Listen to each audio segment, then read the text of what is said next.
Welcome. How y'all doing today? We got the greatest in the land, as Perlo would say. We got pearls of wisdom, and we got the Professor Joe Boric. How you guys doing today? I'm doing fantastic. We Yeah, got the man. Philly game going on right now. We thought we'd do a Yes, little bit of Philly on the fly, that's right. We're talking doing about some of the matchups and lineup stuff that's going on right now. So I'm pretty excited about it. yeah, man. Joe, how you doing, buddy? Good, good. Obviously, the Flyers. It's been a choppy game. They haven't started off the Yeah, best. Like my friend texted me, but we got the first goal, so that's what very important. matters. Yep, So far 7-0 with that. Hopefully, we make it 8-0 today. So been doing awesome. good. Yeah. Yeah, we're getting into a deep dive here today. We're looking at the series and we're also looking at the reaction to the game that's going on right now. That's right. Puck drop was about 7.5 minutes ago. So we're just going to kind of give you a little bit of insights as to how we think the game is unfolding and also the series between the Flyers and the Islanders. First thing we're going to do is start off with the great professor. Joe, we know you did a great podcast today with the great crew there at Flyers Nitty Gritty. Why don't you just give us a quick summary on what you think the keys to the game are here for us today? Well, it's being more one in front of the net, which we haven't done yet this game. So I would like to see that, including on the power play. We didn't do it. And then two, being more physical and actually the Flyers have players that should be able to get in the zone and go through you also. The Islanders don't just have players like that.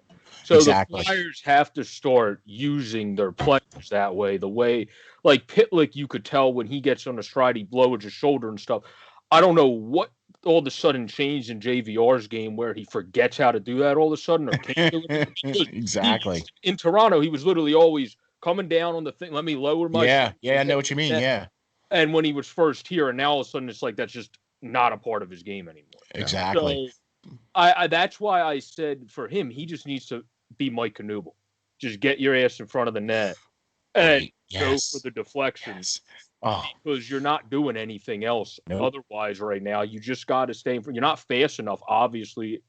It seems from your injuries, that or it's the layoff, and he just really needs to get back into it. Yeah. So you have to just do what's given to you at this point of his career, and that's being a good net front presence. That's what's going to keep him in the league for an Exactly. extended period of time. Where, like Yarif said, I think if JVR gets back to the basics, he'll be fine in this league for the contract he's on. If he doesn't get back to the basics, like he even said on the podcast, he's going to be in trouble. Yeah. Right. Which leads us to why Perlo. What do you think? Keys. I just don't put him in. I'm sorry.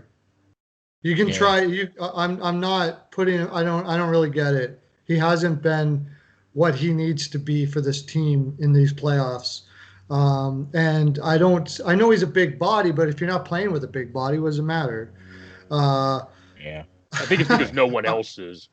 It's not like that's putting anyone else in Tom to get in front of the net. They are. So it's kind of like by default you're kind of crossing your fingers and hoping he actually does what he's supposed to. I think I'd rather put Lawton in the middle and take out Thompson. I really don't see how he's doing much right now for them. I like their speed. My biggest thing as we were going through, and I've been mentioning, we've all been mentioning, but I particularly have been maybe hounding on this more than anyone, is speed through the neutral zone is necessary. Even if you're not a defenseman that normally carries the puck, I'd like to see them just do it anyways. And now you've got Ghost getting out of the lineup. Now, here's a good example.